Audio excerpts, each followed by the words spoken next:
Welcome to यामिनीज पाठशाला। आप सभी का यामिनी की पाठशाला में स्वागत है। आज हम परिचर्या के मूल सिद्धांत के चैप्टर 3 रोगी परिचर्या के बारे में आज इस वीडियो के अंतर्गत हम डिस्कस करेंगे कि किस प्रकार एक रोगी की परिचर्या हमें करनी चाहिए।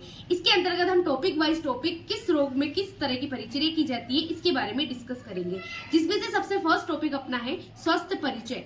इसका मतलब ये हुआ कि आपको स्वास्थ्य का परिचय इसके अंदर अपन ध्यानेंगे कि किस प्रकार से स्वास्थ्य को मेंटेन रखना चाहिए। इसके अलावा स्वास्थ्य परिचय का मतलब ये भी है कि अगर हमें स्वास्थ्य के बारे में पता होगा तो हम रोगी का जो है वो परिचर्या आसानी से कर पाएंगे। तो शुरू करते हैं आज की क्लास स्वास्थ्य परिचय। इसके लिए सबसे पहले हम आयुर्वेद के 2 प्रयोजनों को याद करते हैं, जो कि हमने पिछली वीडियो में पढ़ा कि आयुर्वेद के 2 प्रयोजन माने गए हैं स्वस्थस्य स्वास्थ्य रक्षणम आतुरस्य विकारस्य प्रशमनम च, अर्थात स्वस्थ व्यक्ति के स्वास्थ्य की रक्षा करना और आतुर व्यक्ति के रोग का शमन करना ही एक आयुर्वेद के दोनों प्रयोजन माने जाते हैं। और इसी मेथड को, जो आयुर्वेद के 2 प्रयोजन है, इसी मेथड को आधुनिक विज्ञान भी यही चिकित्सा विधियों का प्रयोग करता है। आधुनिक विज्ञान ने भी 2 चिकित्सा विधियों का प्रयोग किया है, एक तो निरोधात्मक उपाय, एक उपचारात्मक उपाय।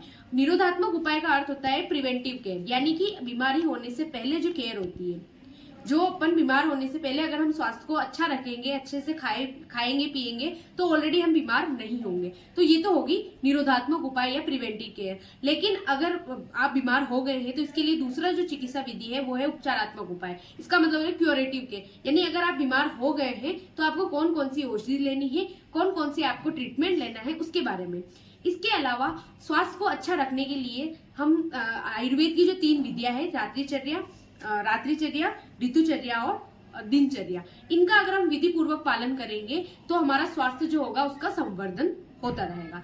इसके अलावा आयुर्वेद में दोष धातु मल मूलम ही शरीरम, अर्थात आयुर्वेद में बताया गया है कि जो दोष धातु और मल ये क्या होते हैं, ये शरीर के मूल होते हैं, मतलब ये शरीर में विद्यमान होते हैं। हम आगे पढ़ेंगे कि दोष क्या होते हैं, मल क्या होते हैं और अपने मल धातु क्या होती है। तो अभी केवल ये कि जो दोष होते हैं वो भी 3 प्रकार के होते हैं, मल भी 3 प्रकार के होते हैं और धातु जो होती है वो 7 प्रकार की होती है। तो ये जब हमारे शरीर में रहती है, ये हमारे शरीर में हमेशा विद्यमान रहती है, लेकिन जब ये असामान्य अवस्था में हो जाती है, जब इनकी सामान्य अवस्था बिगड़ जाती है, ये अपनी जो नॉर्मल जो इसकी रहती है उससे ज्यादा या कम होने पर हम रोग से ग्रसित हो जाते हैं। तो इनके होना तो शरीर के लिए मूल है, अगर ये नहीं होंगे तो भी दिक्कत होगी और ये ज्यादा हो जाएंगे तो भी दिक्कत होगी। तो इसीलिए दोष धातु और मल को शरीर का मूल कहा गया है।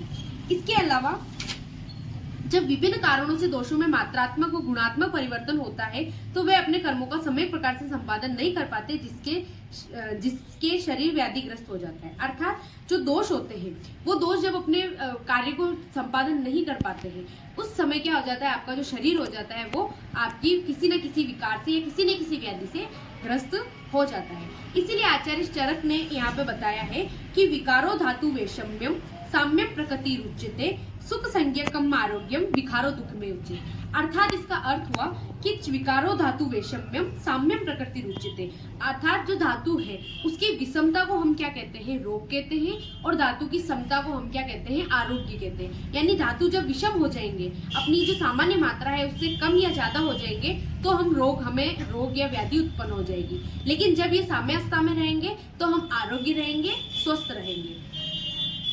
इसीलिए कहा गया है आरोग्यता का नाम सुख तथा विकार का नाम रोगावस्था या दुख है। ठीक है, अगर हम आरोग्य रहेंगे तो हम सुख की प्राप्ति करेंगे, और अगर हम रोगी हो जाएंगे या फिर हमें किसी प्रकार की विकार उत्पन्न हो जाएगा तो हमें दुख का भोगी होना पड़ेगा। इसीलिए इस प्रकार से आचार्य चरक ने समझाया है। इसी प्रकार से अगर आगे देखें तो सुश्रुत ने बताया है सम दोष सवा अग्निश्च सम धातु मल क्रिय प्रसन्न आत्मने इंद्रिया नाम मनः स्वस्थस्य इति विद्यते। सम दोष सवा अग्निश्च, अर्थात आपके शरीर में जो दोष है वो समान रूप से रहेंगे। आपके शरीर में जो 13 प्रकार की अग्नियां हैं वो भी जब समान अवस्था में रहेगी। सम धातु मल क्रिय, यानी कि आपके धातु और मल जब ये भी समान अवस्था में आपके शरीर में विद्यमान रहेंगे तो आप कभी भी जो है रोग से ग्रसित नहीं होंगे। इसके अलावा आत्मा मन और इंद्रिय ये भी जब प्रसन्न रहेगी तब आप रोग से ग्रस्त नहीं होंगे, ये आचार्य सुश्रुत ने बताया है।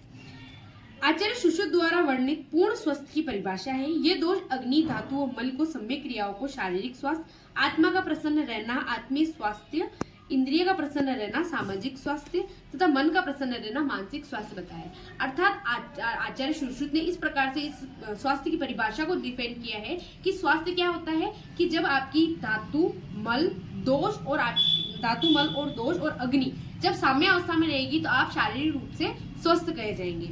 इसके अलावा जब आप प्रसन्न रहेंगे तब आपको आत्मीय स्वास्थ्य कहा जाएगा। जब आप इंद्रिय प्रसन्न रहेगा तो उसको आप सामाजिक स्वास्थ्य कहेंगे, और जब मन प्रसन्न रहेगा तो आपका मानसिक स्वास्थ्य कहा जाएगा। तो इस प्रकार से पूर्ण रूप से जो स्वास्थ्य की परिभाषा को डिफाइन किया है वो आचार्य सुश्रुत ने किया है। फिर अगला आता है कि जिस व्यक्ति के मांस का प्रमाण सम हो, अंगों में मांस आदि का संगठन सम हो, इंद्रियां दृढ़ हो, तो वह रोगों से बल अधिक कष्ट नहीं पाता हो, भूख प्यास व धूप को सहन करने वाला हो, शीत व्यायाम को सहन करने वाला हो, जिसकी पाचन शक्ति जठर शक्ति ठीक रहे, मांसपेशियों का संगठन उचित हो, वह व्यक्ति स्वस्थ कहा जाता है।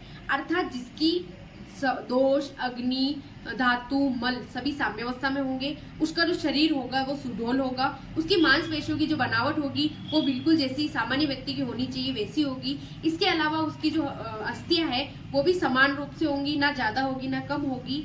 इसके अलावा उसकी जो इंद्रियां है, जो अपनी कितनी 13 प्रकार की जो इंद्रिया है वो भी जब समान अवस्था में रहेगी। इसके अलावा रोगों के बल से अधिक कष्ट, मतलब उसे बार बार किसी प्रकार का रोग उत्पन्न नहीं होगा, तो ऐसे व्यक्तियों को चरक ने क्या कहा है, स्वस्थ व्यक्ति कहा है। तो ये एक स्वस्थ व्यक्ति की परिभाषा मानी जाती है। आधुनिक विद्वान द्वारा पूर्व में केवल शारीरिक स्वास्थ्य को ही स्वस्थ कहते थे, वे मन आत्मा को नहीं मानते थे, परंतु समय के अनुसार वे मन और आत्मा की स्थिति को भी स्वीकार करने लगे, अतः पूर्व में वर्णित स्वास्थ्य की परिभाषा परिवर्तित करते रहे। मतलब जो आधुनिक विद्वान, जो वर्तमान में जो विद्वान है वो केवल फिजिकल जो हेल्थ है उसी को ही एक स्वास्थ्य की परिभाषा मानते हैं, लेकिन वो मन और जो आत्मा है उनकी स्थिति को भी अब धीरे धीरे जो है वो परिवर्तित जिस प्रकार से होती है, उनके कारण भी कई प्रकार के रोग उत्पन्न होते हैं, इसलिए इसको भी स्वास्थ्य की परिभाषा के अंतर्गत जो है वो परिवर्तित किया है। ये WHO ने बताया है, क्या बताया है, health is a state of physical, mental, social and spiritual wellbeing, not merely the absence of disease. अर्थात शरीर में रोगों की अनुपस्थिति ही स्वास्थ्य नहीं है। मतलब ऐसा नहीं है कि शरीर में रोग नहीं है तो आप स्वास्थ्य है, बल्कि शारीरिक, मानसिक, सामाजिक व आत्मीय स्वस्थता को भी स्वास्थ्य कहा गया है। मतलब जरूरी नहीं है कि आपको ज्वर नहीं हो रहा, काश श्वास नहीं हो रही या फिर किसी प्रकार का कोई रोग नहीं हो रहा तो आप स्वस्थ है, ऐसा होना जरूरी नहीं है। इसके अलावा जब तक आप आत्मीय, सामाजिक और मानसिक और शारीरिक चारों प्रकार से जब आप स्वस्थ नहीं रहेंगे तो आप रोग के भागी होंगे, और चारों प्रकार से जब आप स्वस्थ रहेंगे तो उसे हम स्वास्थ्य कह सकते हैं। तो इसका मतलब यही हुआ कि आपको चारों तरफ से, अर्थात आप हर तरीके से जब स्वस्थ रहेंगे तो उसे स्वास्थ्य कहा जाएगा। तो इस प्रकार से स्वास्थ्य को आचार्य चरक, सुश्रुत एवं WHO ने अलग अलग तरीके से डिफाइन किया है। तो इसके अंदर हमने स्वास्थ्य की परिचय के बारे में समझा कि स्वास्थ्य किस प्रकार का होना चाहिए, और आधुनिक के अलावा हमने चरक, सुश्रुत एवं WHO के अनुसार समझा। इस वीडियो को यही खत्म करते हैं, मिलते हैं एक नई वीडियो के साथ, एक नई टॉपिक के साथ। Thank you so much for watching, धन्यवाद।